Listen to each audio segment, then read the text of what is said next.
In this week's installment, when he's not getting into big trouble in Little China, this director can be found every Halloween, creeping about the fog trying to get people to look at his thing. He might be able to get out of New York, but he can't escape from LA because it's John Carpenter on tonight's Hollywood Swingers. That professional introduction means it's time for our favourite segment of the show, Hollywood Swingers, where we celebrate those Hollywood legends who swing into music. This week, it isn't an actor, but a film director. A director, not our second. The second director after David Lynch. And it's John Carpenter, not a member of the Carpenters. No. Tell me about him, Paul. John Howard Carpenter, he was born January 16th, 1948. It was a Friday. In the village of Carthage in New York State, Yes. to mother Milton Jean and father Howard, who was a music professor. I once got lost in Milton Keynes. That happens. It's a new town. It's not very well designed. Having moved to Kentucky at a young age, Carpenter got into film early. He grew up with a love of the westerns of John Ford and Howard Hawks. Know all about John Ford and Howard Hawks. Big fan of their work. Sweeping landscapes. Yep. Was it John Ford who got blinded in one eye by a jackrabbit? Yeah. Fun facts. But he also loved early 50s sci-fi horrors, including the film The Thing from Another World. Right. As a result, before he even got to high school, Carpenter started making short horror films on an 8mm camera. Oh, like the film 8mm? Yeah. Not exactly. He's a dark term. He first enrolled at the Western Kentucky University, seeing as his dad was the head of the music department. But he transferred to the Nepo USC baby. film school at the age of 20, Uh-huh. but then quit to actually go make his first film. Good on you. In 1970, at the age of 22, he co-wrote, edited and made the music for a short film called The Resurrection of Bronco Billy, which won an Academy Award for Best Live Action Short. Good on you. His first real experience, though, on a major motion picture was in 1974 when he co-wrote, directed, produced and wrote the music for the sci-fi comedy film Dark Star, essentially doing a Dennis Waterman. Originally started as a student film years earlier, it was expanded into a full feature. That's why he quit school to go finish it. Mm-hmm. It was released in US theatres despite it only having a budget of $60,000. It was a flop, and Carpenter said that him and his co-writer Daniel Bannon went to theatres and they said they were practically empty and no one was reacting to the humour. Years later, in the 80s, the film was a cult hit. Of course it Tarantino was. called it a masterpiece. It was legitimately the basis for the script of a little film called Alien. The guy who co-wrote it with him basically took all the funny alien bits out of it and went, if I can't make you laugh, I'll make you scream. Took the humour out of it. They made Alien. All right, okay. And it was also the inspiration for the radio sketches that went on to become Red Dwarf. Oh, I know of that. This will become a theme for Carpenter's films. So, wait a minute. Does Carpenter get any credit or money from Red Dwarf or Alien? No. So people just stole his ideas? Yeah. Poor John Carpenter. 1976, Dennis Waterman made the film, wrote the film, did the theme music tune. for the low-budget action thriller Assault on Precinct 13. Right. Released to middling reviews and disappointing box office in the US, the film was picked up by a chap called Michael Myers of the UK distributor Miracle Films. Okay. And the film went on to some success across Europe. Nowadays, though, it's considered one of the best low-budget films of all time, inspired a big-budget Hollywood remake, and Carpenter would pay tribute of sort to Mr. Myers of Miracle Films with his next movie. Okay. 1978, Carpenter, Dennis Waterman did another independent, low-budget film. Wrote the theme tune, sang the theme tune, directed and written. Did all the shebang. This time, a horror slasher film starring a little-known actress who was making her film debut called Jamie Lee Curtis. JSC! The film, starring a main villain named after his old UK distributor, Michael Myers, was called Halloween. That's the film that was very low budget. Yep. And The Mask. All I know about that is The Mask. Yep. Due to the low budget, the props and the costumes had to be crafted from whatever they could get for cheap. Yes. That included buying a Captain Kirk mask William Shatner. for about $1.98. So cheap. From a costume shop. They widened the eyes out, sprayed it white. When the film was released, many of the critics hated it. couldn't stand it, said it was rubbish. I don't enjoy these films, so I don't. This is like, I can see your eyes light with excitement and wonder at this man's ramshackle filmmaking of films about sad boys who murder, but it's fine because they murder because they had a sad childhood and they were picked upon. Doesn't make it fine. Luckily for Carpenter, it thrilled audiences. It was a box office sensation. On a budget of $300,000, the film made $70 million, over 233 times its budget. And spawned ridiculous amounts of sequels. That's just in US theatres alone. You're not talking about VHS. And is that just the one film? Yeah. So that's not even taking into account the multiple sequels and prequels. That one and film alone made merch. 70 million just in the US box office. Started Holy a franchise of 13 films. Years later, it's considered a classic of the genre, set the standard for modern horror that followed it. Basically, is considered one of the best films of the 70s. But poor John Carpenter, he never ever gets his due when the films first came out. 1979 saw the director make a made-for-television biographical film about Elvis Presley, where he cast a young actor on the downturn called Kurt Russell. I've seen this one. Yeah, and he was trying to get himself out from under the Disney banner. That film was nominated for a Golden Globe and 3 Emmys. And why was it interesting? Why was it interesting? Because Kurt Russell had kicked Elvis in a film as a child. There we are. If there's a fun fact to be known, Paul, I will know that fun fact. And also, Kurt Russell, that's who... Is that not who That's Disney... who Walt Disney had on a piece of When paper. Walt Disney died, the last thing he wrote on a piece of paper was Kurt Russell spelled wrong. What does it mean? Bigfoot. Right. 1980, Dennis Waterman, the horror film The Fog. It got middling reviews when it came out, but you guessed it, gained a cult following in recent years. Is this different from The Mist? Yes, Okay. it's The Fog. Slightly thicker.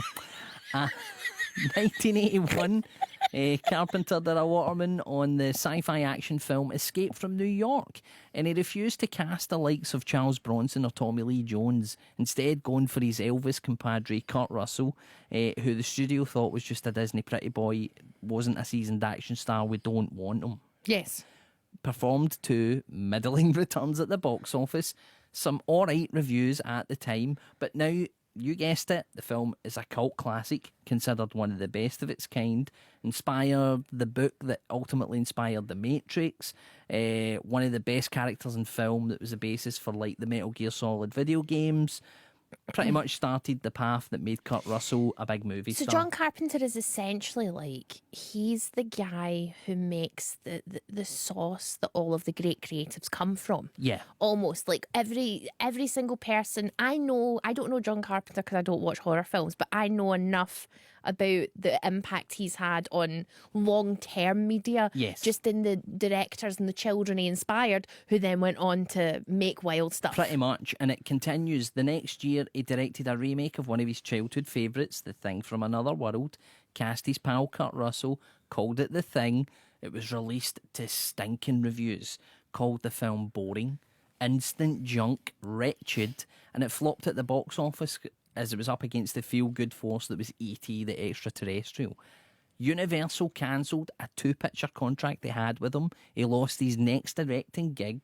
He was so hurt he would not talk openly about the film's failure for some time. Oh, John. Never mind that, though. I'm sure he can live with the fact that years later it was reappraised and, you know, it's now known as not just one of the best sci-fi or horror films, probably one of the best films ever made that inspired scores, not one, two, scores of top directors. John Carpenter is living the opposite of modern life, wherein usually we look back at stuff that did well in the 70s and 80s and we go, well, that's a problem now and we don't like it. But his stuff wasn't liked in its time, but people look back on it now and go, wow, that was revolutionary and different. Yeah, pretty much. Aw. Inspired everything else. John. 1983, he did the Stephen King adaptation Christine. That was kind of creepy. That's the motor. That's the one with the car that's alive. Before directing 1984 Starman, starring Jeff Bridges. Oh, it's so hot. It's about an alien that comes down to Earth and then makes out with a lady. It got decent reviews. Jeff Bridges got an Oscar nomination. It was, however, a box office How disappointment. could it have been a box office disappointment? It's such a good film. It just seemed that US audiences didn't buy what he was selling.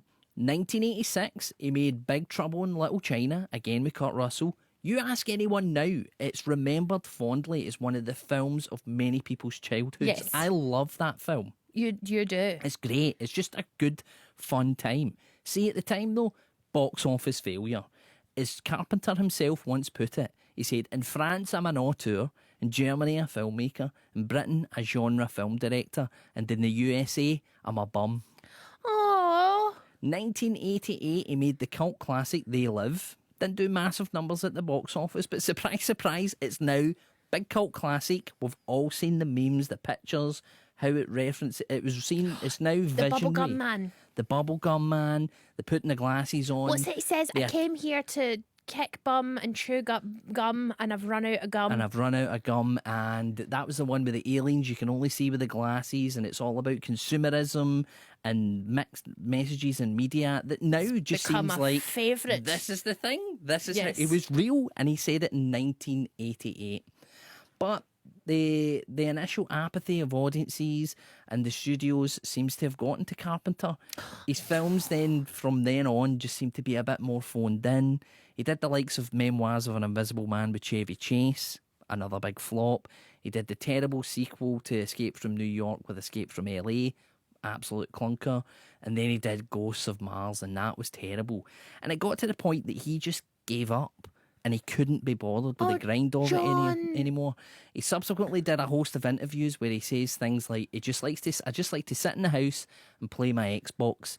And he loves it when they make a new Halloween film because this magical thing happens where I put out my hand and a check lands in it. He's so bitter and jaded. So jaded. The And film could you- industry was so mean to him.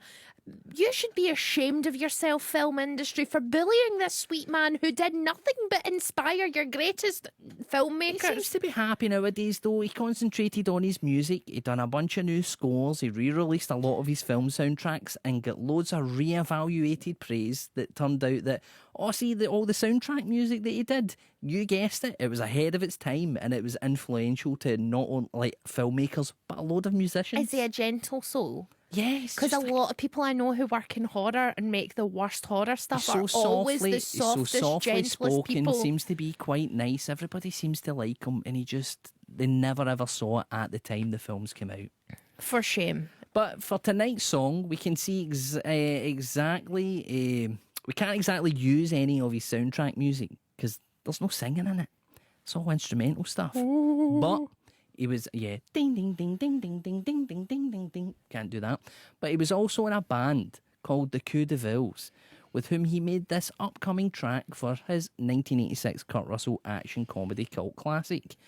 And in his best deep baritone voice, he teams up with his friend Nick Castle, who, fun fact, played the original Michael Myers in Halloween. And made the creepiest film, The Boy Who Could Fly. Yeah, in The Last Starfighter. And they wanted to warn us all about some big trouble in Little China.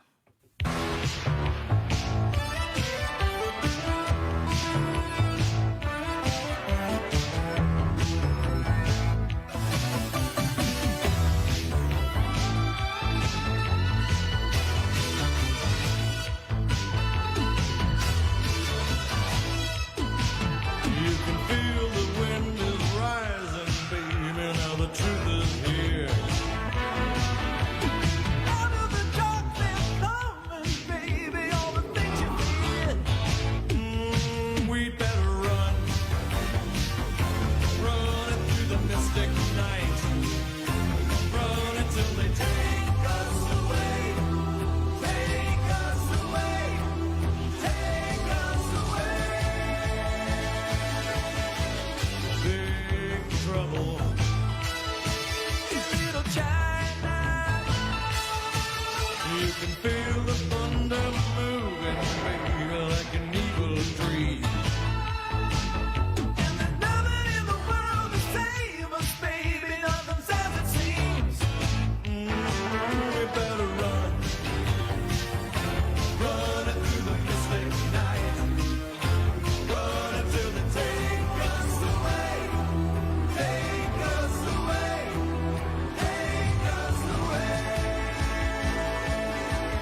That was John Carpenter with Big Trouble in Little China, his band Coupe de Ville, obviously singing the song here. Now, on the Ashley Storrie Show, we score our Hollywood swingers on a scale of 1 to 100 Kenny Rogers roasters, 1 being the worst, 100 being the best, Kenny Roger being the original and the greatest Hollywood swinger.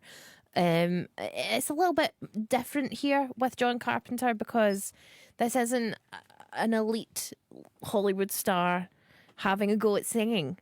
This is somebody putting together a film, creating soundtrack, we respect a MacGyver when it comes to making art because we have done that. Yes. So we respect a low budget king, and something has to be said for not farming the work out to somebody Even else. when he did have the budget, he just went, I'm just going to do this myself because A micromanaging man. Yeah. Absolutely brilliant. Love it.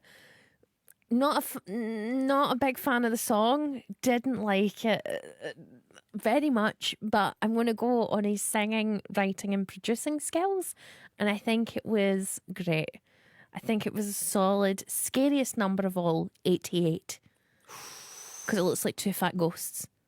I'm going to agree an 88 then, because I think 80s, it's definitely born of it. I actually do like the song because once you have a listen to it, I have to listen to these things over and over again, and some of them stick and some of them don't. Yeah. This one has stuck in my head, Yeah. and I will get caught singing it at random moments in time. It's great. He's great. He made great films. It doesn't make great films anymore, which is a shame because he just went, I give up. Yeah. Because nobody appreciated what I was doing. But now everybody's like, actually, your films were brilliant and we loved you and didn't show you at the time. So I'm going to show him some love. Yeah, I'm going to give him 100. I don't care. 100 for John Carpenter.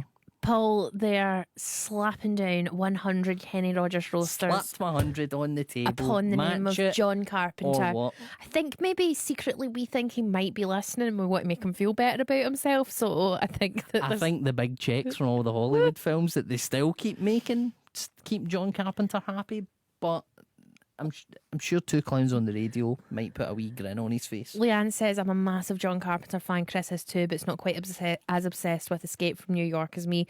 We even saw him and his band that his son plays in play live at the Barrowlands in 2018.